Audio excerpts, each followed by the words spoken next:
Hey everyone, and welcome to another deep dive. Today we're diving into a really fascinating and I think pivotal period in American history, Jacksonian America.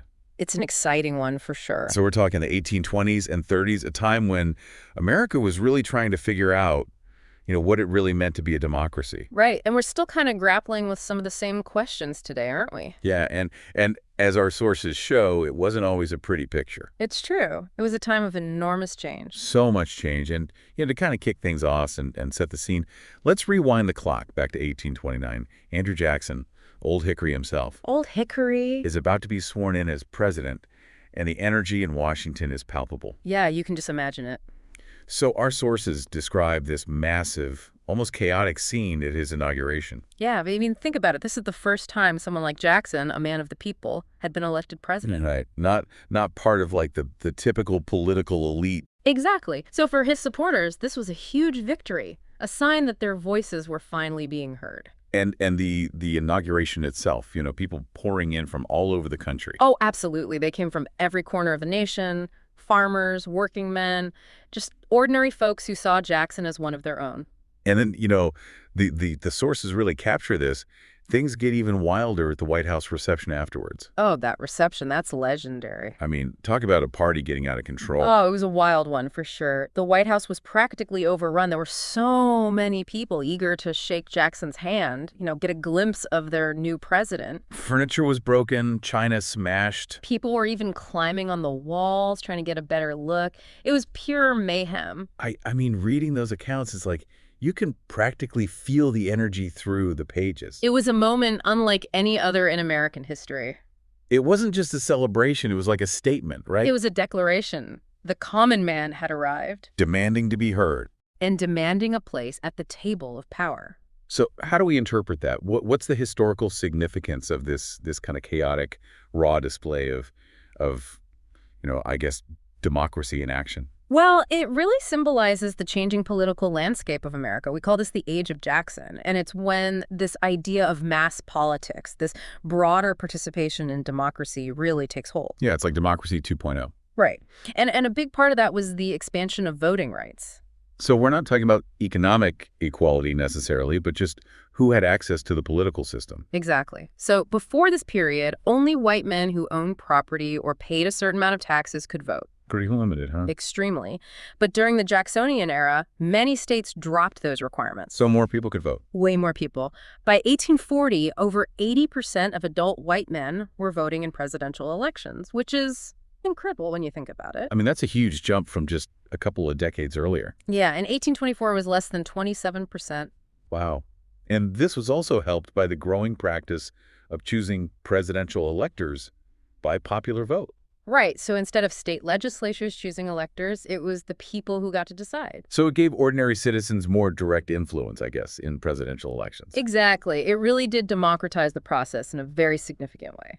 It's pretty remarkable when you think about it that just a few decades earlier, only a tiny elite really held any power, and suddenly you have this huge expansion of the electorate. This was a truly transformative moment. Yeah, but let's be real here. This quote-unquote democracy still had some pretty big blind spots, right? Oh, absolutely. It's crucial to remember that. While white men were gaining more political power, women, enslaved people, and free peerage Black people were still completely shut out of the system. And on top of that, voting wasn't even secret back then. Can you imagine? The pressure, the potential for intimidation, it's really mind-boggling. It really makes you appreciate how far we've come and how much further we still have to go. It's a good reminder, isn't it? Speaking of gaining perspective, I think this is a good time to bring in Alexis de Tocqueville. Ah, yes, Tocqueville. So for those who might not know, this was a French aristocrat who traveled to America in the 1830s. He was fascinated by America, by this experiment in democracy. And, it's funny. He came to study prisons. Of all things. But ended up writing this whole book about American democracy. Democracy in America, one of the most insightful works ever written about American society. What did Tocqueville observe about this era of change? What struck him as unique or interesting about American democracy, especially during this Jacksonian period? Well, one thing that really struck him was the decline of traditional aristocracies in America.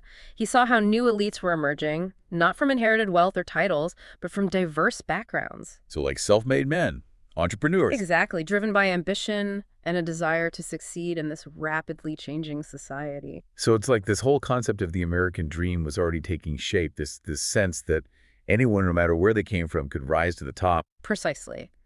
And Tocqueville called this the equality of conditions, this idea that in America there were fewer barriers to social mobility than in Europe. It's kind of ironic, isn't it, that it took an outsider, someone like Tocqueville, to really capture the essence of American democracy. It's true. His observations resonated with both European and American audiences. So while Tocqueville was observing all of this really interesting shift was happening in the American political landscape, particularly with political parties. They were starting to, well, evolve. Right, they were going through a major transformation. So before Jackson, political parties were often seen as like a necessary evil. Yeah, kind of a shady backroom deal, not really a positive force in democracy. But during this period, there's a real shift in how parties were perceived. They started to be seen as more vital, more essential to the democratic process. And I think this was fueled in large part by the increased voter participation that we talked about earlier. Right. So as more people got involved in politics, they became more passionate about their beliefs. They wanted to see those beliefs represented in government, and parties provided a way to do that. They created these platforms, organized campaigns, and helped get their candidates elected. Exactly, and it was Andrew Jackson's election in 1828 that really solidified this shift. His victory not only brought him to power, but kind of like birthed the two-party system that we know today. That's right. On one side, you had the Democrats, Jackson's ardent supporters, and on the other side, the Whigs, those who opposed him. And those two parties, with their contrasting views, would really shape American politics for decades to come. Yeah, they laid the groundwork for the kind of two-party dynamic that still exists today. Okay, so speaking of Jackson, we can't talk about this era without talking about the man himself. The man, the myth, the legend. Old Hickory. He's such a, larger-than-life figure, often called the president of the common man. And he cultivated that image, didn't he? He did. But, as our sources reveal, the reality is a bit more, shall we say, complicated. Oh, for sure. Jackson is a fascinating study in contradictions. I mean, on one hand, you have this classic American success story, right? Rags to riches. Rises from humble beginnings to military fame and eventually becomes president of the United States. The epitome of the self-made man. But on the other hand, he was also a wealthy plantation owner. He owned over 100 slaves. And benefited from a system built on their labor. So that image of him as a champion of the common man, it needs a little unpacking, doesn't it? It does. I mean, how much did he really care about equality for all? Yeah, that's the key question, isn't it? So how do we reconcile these two sides of Jackson? The champion of the people and the slave-owning elite? Well, I think it's important to remember that his vision of democracy, while expansive in some ways, was also deeply flawed and limited. Okay, meaning? Meaning it was a democracy that primarily benefited white men while excluding and often actively harming people of color. And one of the most glaring examples of that is his Indian removal policy. Oh, absolutely. The Indian Removal Act of 1830 authorized the forced relocation of Native American tribes from their ancestral lands in the Southeast to territories west of the Mississippi. And this is a really tough subject to talk about. It is, but it's an essential part of understanding Jackson and his legacy. So, can you set the stage for us? What were white attitudes towards Native Americans like at the time, and what led to this policy? Well, for decades, there'd been this growing pressure from white settlers and politicians who saw Native Americans as obstacles to westward expansion. They wanted that land. They wanted that land. And they were willing to use force to get it. And tragically, Jackson shared this view. He did. He saw Native Americans as, quote, savages who were standing in the way of progress. It's just heartbreaking to read about the impact this had on Native communities. It was devastating, especially for the 5 civilized tribes, the Cherokee, Creek, Seminole, Chickasaw, and Choctaw nations. These were tribes that had adopted many aspects of European American culture. They had established their own governments, schools, newspapers. They were thriving in many ways, but none of that protected them from Jackson's removal policy. And the Cherokee Nation in particular, they really fought back, didn't they? They did. They challenged the removal policy in court, and in the landmark case of Worcester v. Georgia in 1832, the Supreme Court actually ruled in their favor. So the court recognized their sovereignty, said that Georgia's state laws didn't apply within Cherokee territory. It was a major victory for the Cherokee Nation. But then Jackson basically just ignores the ruling. Yeah, he's famously quoted as saying, "John Marshall has made his decision, now let him enforce it." That's just astonishing. It was a blatant disregard for the rule of law and a clear demonstration of Jackson's willingness to use his power to get what he wanted, even if it meant defying the Supreme Court. So the Cherokees, despite their legal victory, they were still forced to leave their homes. They were. In 1835, a small faction of Cherokees signed a treaty ceding their lands in Georgia. But the vast majority of the Cherokee people didn't recognize that treaty as legitimate. They saw it as a betrayal, and rightfully so. But Jackson used it as justification to send in the army and forcibly remove them. And that's how the Trail of Tears began. The Trail of Tears, one of the darkest chapters in American history. Absolutely. Thousands of Cherokees were forced to march over 1,200 miles to what was then called Indian Territory, which is present-day Oklahoma. And the conditions on that journey were just horrific. Horrific. Disease, starvation, exposure.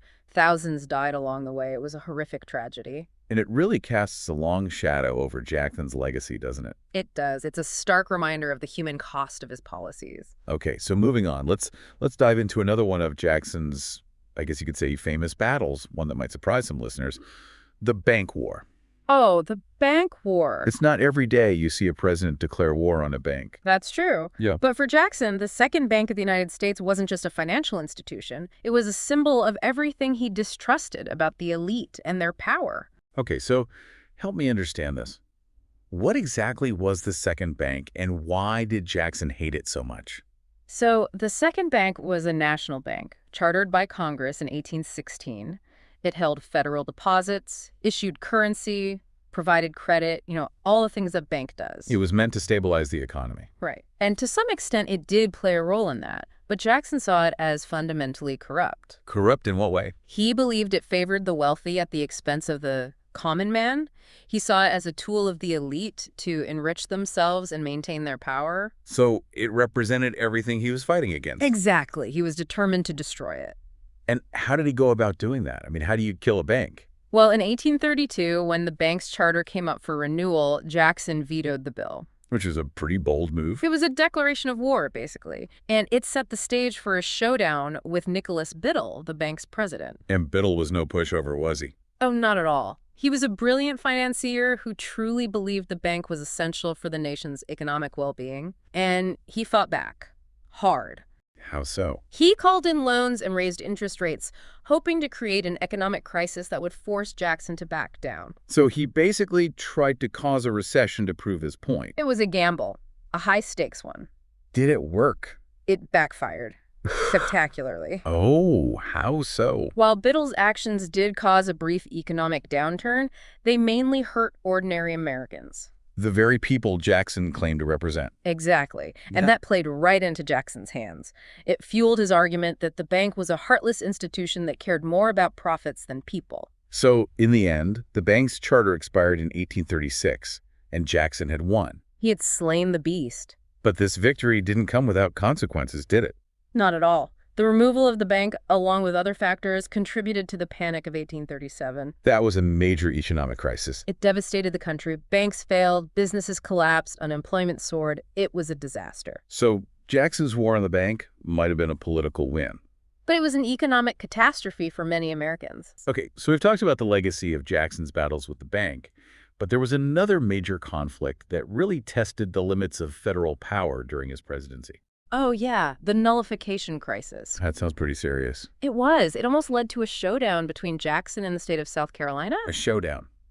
Over what? Tariffs, of all things. Tariffs. Taxes on imported goods. Exactly. In 1828, Congress passed a new tariff that Southerners saw as unfairly benefiting Northern industries at their expense. And South Carolina, they weren't happy about it. They were furious. They called it the Tariff of Abominations. Okay, so they didn't like the tariff. What did they do about it? They took it to a whole other level. They decided they just weren't going to follow it. They just ignored it. Well, they invoked the idea of nullification. Nullification. This was the belief that a state could simply ignore a federal law if they believed it was unconstitutional. Whoa, that's That's a pretty radical idea. It was, and it raised huge questions about the balance of power between the states and the federal government. I can see how that would create some tension. It did. It was basically a recipe for a constitutional crisis. Okay, so South Carolina says, no way, we're not paying this tariff. And Jackson, well, I'm guessing he didn't just let it slide. He did not. He saw nullification as a direct threat to the Union, and he declared it treason. He went full Jackson on them. He did. He even threatened to use military force against South Carolina if they didn't back down. So it was getting pretty heated. Oh, yeah. It is a real standoff. But thankfully, cooler heads prevailed. Henry Clay, who is known as the Great Compromiser, stepped in and brokered a deal. Always got to have a compromiser. Right. So the tariff was gradually lowered, and South Carolina agreed to back down. Crisis averted. For the time being, yes. But the issue of nullification and this broader question of states' rights, it didn't just go away. It continued to simmer beneath the surface of American politics for decades. And eventually, of course, it would contribute to the outbreak in the Civil War. Exactly. So you can see how this one seemingly isolated event, this fight over a tariff, actually had these far-reaching consequences. Before the break, we were talking about the emergence of the Whig Party and how they offered this kind of alternative vision for the country compared to the Democrats. Right. They were the anti-Jackson Party. So who exactly were these Whigs and what did they stand for? Well, think of them as the anti-Jacksonians. They saw him as, as a dangerous demagogue, someone who was really undermining the Constitution. Right, overstepping his authority. Exactly. Okay, so they weren't fans of Jackson. What did they actually believe in? What was their platform? Well, in a nutshell, they believed in a stronger federal government. They promoted industrial and commercial development, and they were generally more cautious about westward expansion than the Democrats. Mm-hmm. So different approaches to the role of government and the economy. Very different. And they also tended to be more supportive of social reforms, like public education and the temperance movement, which was trying to curb alcohol consumption. It sounds like, on the surface at least, the Whigs and the Democrats represented two really different visions for the country. They did, but of course, it's never that simple, is it? Right. Not everything fits neatly into boxes. Exactly. Party loyalties were often shaped by a whole bunch of factors, not just policy differences. Like what? Well, religious and ethnic identities played a huge role. Interesting. So, for example, Catholics, especially recent immigrants from Ireland and Germany, they tended to gravitate towards the Democrats. I see. While evangelical Protestants often found a home in the Whig Party. So you can see how these political divisions really mirrored some deeper social and cultural fault lines in American society. It's fascinating how those things kind of overlap and intersect. It is, isn't it? It's a reminder that politics is never just about abstract ideas. It's about real people with real lives and real concerns. Absolutely. So this intense two-party rivalry that we're seeing emerge during this period, it obviously continues long after Jackson leaves office, right? Oh, yeah. It would define American politics for decades to come. Okay, so what happens after Old Hickory rides off into the sunset? Does his successor just kind of pick up where he left off? Well, Jackson's handpicked successor was Martin Van Buren, a loyal Democrat who'd served as his vice president. Okay, so more of the same. In many ways, yes. Van Buren shared many of Jackson's views, but he inherited a really tough situation. Tough in what way? Well, the Panic of 1837 had just hit. Right, the economic downturn we talked about earlier. And it was a doozy.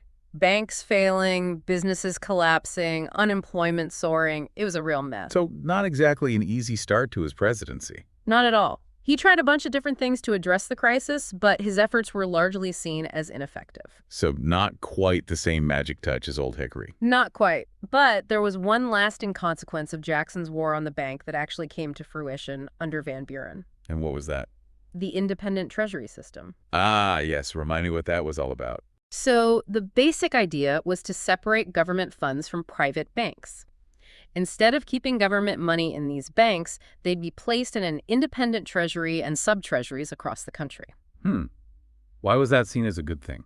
Well, the idea was to create a more stable and secure financial system, one that wouldn't be subject to the whims of private banks or political manipulation. So it was a way to try to prevent another panic of 1837. Exactly. And it was a pretty radical idea at the time. It took Van Buren several years to get it through Congress, but he finally succeeded in 1840.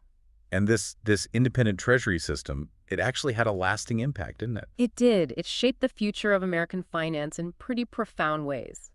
It's interesting how sometimes the most significant changes come about not from grand pronouncements or swooping reforms. But from these seemingly small technical adjustments. Exactly. It's a reminder that history is often made in the details. So as we wrap up this deep dive into Jacksonian America, what's the one thing you want our listeners to take away from all of this?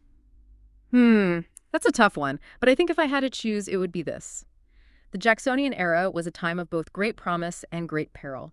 It was an era that shaped the future of the United States in some really profound ways, both good and bad. And I think understanding this era, with all its complexities and contradictions, can help us better understand the challenges and opportunities we face as a nation today. Really well said, and I think that's a perfect note to end on. Thanks for joining us on this deep dive into Jacksonian America. It was my pleasure. Always a fascinating journey back in time.